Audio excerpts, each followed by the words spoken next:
Yesu ashimwe dushimiye Imana ko twongeye kubana muri ano masaha. Njye mugiye kubana n'Intagandashyaka Robert, tugiye kubana none mu ijambo ry'Imana. Komeza duhane umugisha, mureke dutangire dusenga. Nyagasani Imana yacu, turagushimiye turaguhimbaje. Uri Imana nziza, uri Imana y'impuhwe, uri Imana y'imbabazi, uri Imana y'urukundo, uri Imana ivuga bikaba, uri Imana itegeka bigakomera. Turagushimiye turaguhimbaje kubw'uno munsi ko twongeye guhumeka umwuka w'abazima.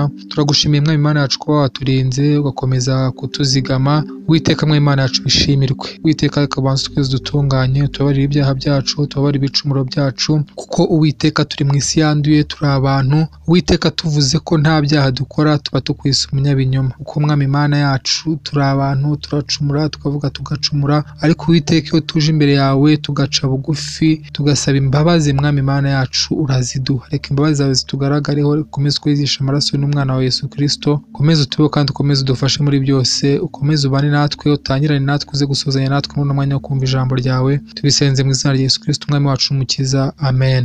Yesu ashimwe bavandimwe, tugiye kubana muri uno mwanya w'ijambo ry'Imana, tuganire ku bw'umwami wacu Yesu Kristo. Burya ari umwami, uburyo no mu isi abantu bari bamuhamije ko ari umwami, nubwo yimye ingoma mu buryo ari umwami wacu mu buryo butagaragara, ariko ni umwami. Ariko no mu isi, ari mu isi bigeze kumwamamaza, kandi bose ryari isezerano Imana yari yarabahaye. Tugiye gusoma muri Zakariya ibice 9 ku murongo wa 9, aravuga ngo nezerwa cyane wa mukobwa w'i Siyoni we, rangurura wa mukobwa wa Yerusalemu we, dore umwami wawe aje aho uri, niwe mukiranutsi kandi azanye agakiza, yicisha bugufi, agendera ku ndogobe ndetse no ku cyana cyayo. Yesu ashimwe. Hano ni ijambo ritubwiye ngo nezerwa cyane wa mukobwa w'i Siyoni we, urangurire wa mukobwa w'i Yerusalemu we. Ahangaha ni Yerusalemu, ubuhanuzi bwayo babuhanuriraga ku mwami wabo azaza, umwami Yesu Kristo. Ahangaha bari bamaze Israeli nta mwami bafite, kuko icyo gihe bari mu bunyage n'Abaroma. Abaroma nibo bari babayoboye, Israeli nta mwami yari ifite,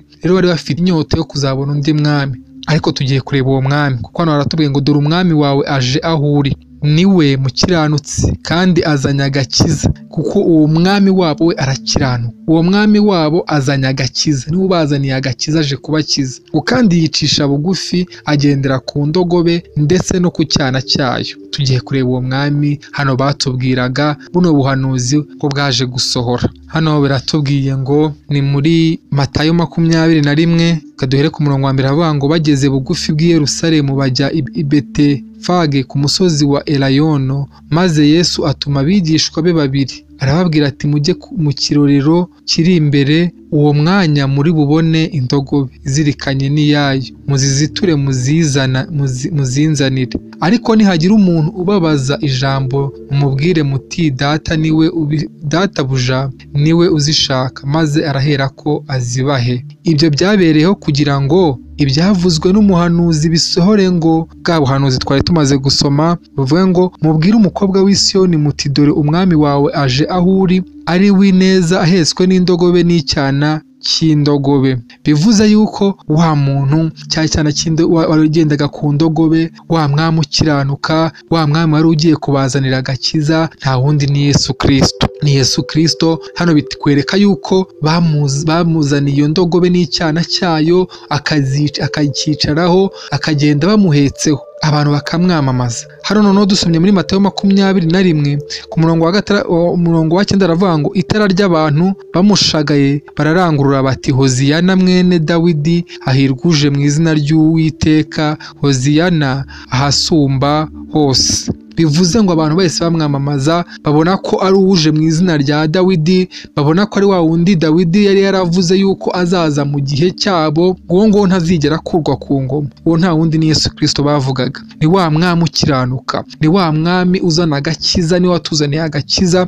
Yewe si yari akazaniye Abisiraheli gusa, bo bari bazi ko ari umwami wabo, bari bazi ko ubutumwa buzaheguma iwabo. Ariko Imana ishimwe cyane, natwe abanyamahanga bwatugezweho, natwe mu buryo bwo twaje kuba mu masezerano bitewe na Yesu Kristo, kuko ni umutunzi w'imbabazi. Abangaba baramwamamaje, bamaze kumwamamaza bageraho igihe baramwihakana, baravuga ati uyu si umwami wacu. Ariko bamubambye nanone ku musaraba we bandika ngo uyu ni umwami w'Abayuda. bagiye kubwira Ponsiyo Pilato ngo abihindure, ngo ahindure, ngo avaneho umwami, aravuga ati ibyo nanditse sinivuguruza. Bitewe n'iki nawe ntabwo yari abizi, ni umwuka wari wamukoreyemo, yandikaho ko ari umwami w'abayuda. Ariko ubu sakira umwami w'abayuda gusa, ni umwami wacu igihe cyose, ni umwami w'isi yose, Yesu Kristo. Rero rino jambo icyo nashaka kubabwiraho namwe nuko dukwiye kujya twishima ko umwami wacu yatuziye, umwami Yesu Kristo yaje mu buzima bwacu. Icyo ngusabye we ntuzamwihakane, icyo ngusabye ukomeze umunambeho. Abangaba baramwamamaje, abangaba baramuririmbiye, bashashe ibitenge hasi, bashyize amashami hasi, Yesu Kristo yagendaho. Ariko ngo abangaba bayashashe yashize iminsi, nibo bavuga ngo abambwe, nibo bamutanze ngo abambwe. Baravuga ngo nibabambura igisambo, Yesu Kristo abambwe. Babambuye igisambo, igisambo cyabibaga, cyabateshaga umutwe, cyari cyarabazengereje. Babamba icyo basaba ntibakibamba, ahubwo basaba Kristo. Ariko bwari ubuhanuzi nabwo busohoye, kuko ubundi igitambo cyazanwaga n'iki? N'abanyabyaha.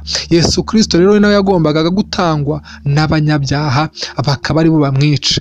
Kuko umuntu wese wakoraga icyaha mu isezerano rya kera ku gitambo, uwakoze icyaha niwe bizaniraga igitambo, kandi icyo gitambo barakicaga kugira ngo kijye mu cyimbo cyiwe. Rero Yesu Kristo nawe yaje mu cyimbo, yagiye ku musaraba mu cyimbo cyacu, afira ibyaha byacu. Niyo mpamvu ubu tutakiri mu gihe cy'ibitambo. Yesu Kristo yitanzweho igitambo rimwe gusa gihoraho iteka ryose. Haleluya, haleluya. Ariko ubu ngubu icyo nshaka kubabwira ngo twebwe noneho twishime ko Yesu Kristo yaje mu buzima bwacu, ko ari umwami w'ubuzima bwacu. Mureke ari we ubugenga, mureke ari we ubuyobora mu buzima bwacu bwose. Yesu Kristo ari we ugakomeza kuganza ubuzima bwacu. Ariko ntitube nk'aba ngaba ngo tujye tumwifata umunota umwe tumushime, tumuhimbaze, ariko undi munota tubivemo, undi munota tuve mu byizerwa. Hoya, ahubwo dukomeze tumwizere, duhore tuvuga ngo hoziyana, hoziyana, hahirwuje. Hoziyana bivuga ngo hahirwuje. Reka tube duhiriwe kuba Yesu Kristo ari mu buzima bwacu. Reka ube uhiriwe kuko Yesu Kristo ari mu buzima bwawe. Nta kindi gituma Yesu Kristo ari mu buzima bwawe ni ukugira ngo akomeze abane nawe muri ino si, yewe ndetse unavuye no muri buno bugingo muzabane nawe, kuko ngo niwe nzira y'ukuri n'ubugingo, niwe nzira y'ukuri ituganisha mu bwami bw'Imana. Reka rihuza impamvu bavuga ngo hahirwuje mu izina ry'Uwiteka, hahirwuje mu izina ry'Uwiteka. Yesu Kristo yaje mu izina ry'Imana yacu, yaje ari Imana yambaye umuntu aza mu isi abana natwe. Niyo mpamvu Dawidi bigeze kubona aravuga ati hari umuntu uzafata ubwami bwawe, ubwo bwami ntibuzongera kuvamo. Umwana uzakomoka mu bwami kwa Dawidi, Yesu Kristo nawe yakomotse kwa Dawidi, ubwami bwe ntibuzigera bukurwaho. Rero dukomeze tubane na Yesu Kristo, mureke duhere tuvuga ngo Yesu Kristo yaje mu buzima bwacu, tumuhimbaze. Ubuzima bwacu bwo guhimbaza Imana. Guhimbaza Imana si ukuririmba, guhimbaza Imana ni imibereho yacu turimo. Guhimbaza Imana ni uko tubana n'abandi, guhimbaza Imana ni uko tuvuga, guhimbaza Imana ni ubuzima bwa buri munsi. Si ukuririmba nk'uko bamwe bajya babivuga, si gufata umwanya wo guhimbaza, ahubwo guhimbaza ni ubuzima bwacu bwa buri munsi.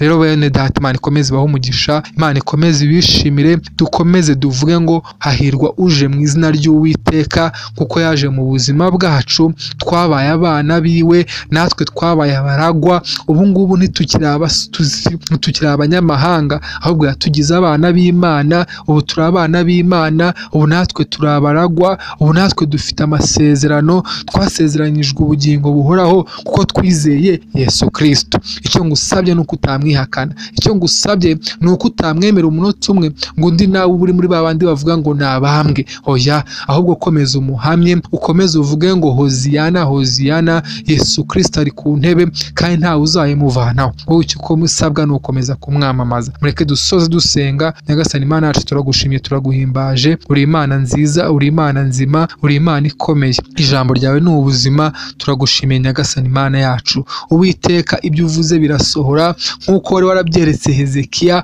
ko Yesu Kristo azaza akaca mu isi akagendera ku ndogobe, abantu bagasasa ibishura. Uwiteka byarasohoye. Reka Uwiteka Mwami Imana yacu natwe akomeza abe mu buzima bwacu, akomeza buganze, akomeza butegeke, akomeza ari we wiyoborera. Uwiteka uturinde kirogoya zose, uturinde ibyatuvana mu masezerano. Uwiteka icyo ngusabye ukomeze kutweza. Uwiteka nkweretse abatarakwakira, reka nabo Uwiteka bakwakire, bakire umwana wa Yesu Kristo mu buzima bwabo, nabo bavuga ngo hahirwa uje mu izina ry'Uwiteka. Uwo nta wundi ni Yesu Kristo. Reka nabo aze mu buzima bwabo, abatarakumenya bose turabakweretse, reka ujye mu buzima bwabo, abari mu businzi, abari mu busambanyi, ari mu bikorwa by'umwanda, Uwiteka ubiyereke, Uwiteka kubaho mu izina rya Yesu. Komeza wiyerekane kandi ukomeze uganze kandi ukomeze utegeke, tubisenze mu izina rya Yesu Kristo umwami wacu n'umukiza. Amen, amen. Mukomeze mugire ibihe byiza. Shalom, shalom.